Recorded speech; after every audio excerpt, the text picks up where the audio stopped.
Brock, excited to see what Davis Mills is going to do in his second year as someone who's played the position. Generally, what's the biggest challenge going from that first year to the second? I know the good news for Davis Mills is that there's a bit of continuity, seeing as Pep Hamilton's still in the fold. But for Davis Mills, what's going to be the biggest challenge in this second year now? Yeah, Paul, I think the biggest challenge is now the league knows you. Like everybody in baseball, and you obviously have the wonderful Astros down there in Houston, everybody in baseball loves to talk about baseball being a game of adjustments. Well, this is a game of adjustments, and they learn what you can do, and they learn your heat zones, and they learn, the holes in your swing, and then they take advantage of it, and you got to make an adjustment back. Well, that's football, and that's basically like every play of football. There's adjustments being made at the line of scrimmage. There's adjustments in line calls. There's adjustments. That's why they look at the pictures after every series, and they huddle together and try to figure out, okay, what is the defense doing? How are they playing this personnel group? How are they playing this formation? What adjustment do we need to make? And then ultimately, these teams got to take a look at Davis and see a season ago what he did well, where he was comfortable, and now there's a little bit more tape on him. Now that usually means in year number 2, a little more pressure, a little bit more unique, exotic looks defensively. It usually means people are going to throw more at him and see how he can process it.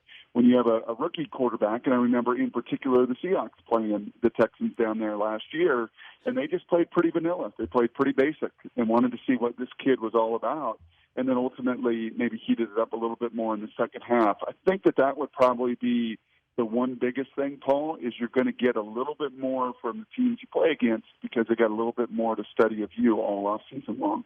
For those who aren't familiar, when Brock and I were doing radio in Seattle, Brock is a guy that, can appreciate like a different physique. And I was curious, Brock, as to if you think that maybe a longer neck for Davis Mills could give him more of an advantage. Ooh. Yeah, I am a body image guy. There's no question for better or worse. I was looking at some pictures of myself last week in Lake Chelan and said I am not close to TV worthy. So it's been eliminating the sugars and the bad carbs and all of that, and will be for the next week and a half to get ready for the college football season. So yeah, I'm a little body image guy. I will say this, Paul and Vanessa. I got a chance a couple years ago. I had Northwestern and Stanford. Here's a little deflection, by the way. I'm not talking about Davis Mills' neck. I'm going to deflect to the first time I watched him on a practice field. We had Northwestern, Stanford in the season opener in 2019, and Stanford had a returning starter by the name of KJ Costello, USFL star, and now I think just signed on an NFL roster. But KJ was really beat up and coming off injury and everything else, but he was the starter. And then I'm looking at his backup, like, man, who is this guy? Who is this robot over there that just does not miss a throw? And every ball is just a tight spiral. And David Shaw's like, oh, yeah, that's my 5-star out of Georgia, super talented kid. He's going to be really good. And he, too, had to play behind the battle line, and he, too, got beat up a little bit in college. But he's a guy from day one that jumped out to me. Speaking of his body and his arm and just his ability, is a guy that could really spin the football, and he's continued to do so over the course of his career. What is it that stands out to you about Pep Hamilton as a coach?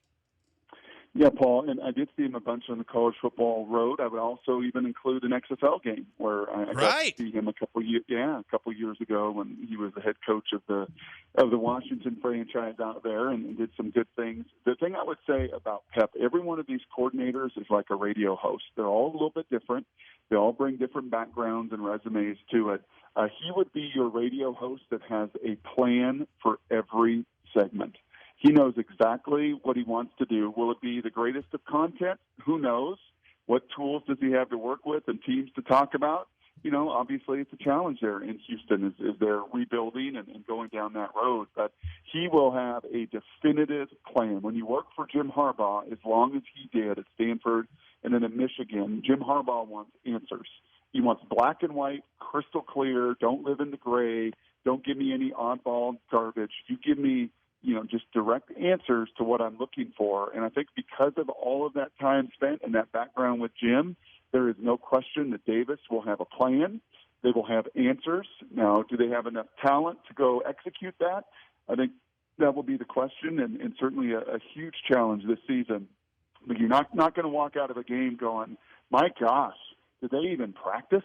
Oh, my goodness. Did they even have any idea what the opponent was doing or what the plan was? He will have a plan. Now it will be upon him and obviously the players to go out and execute it.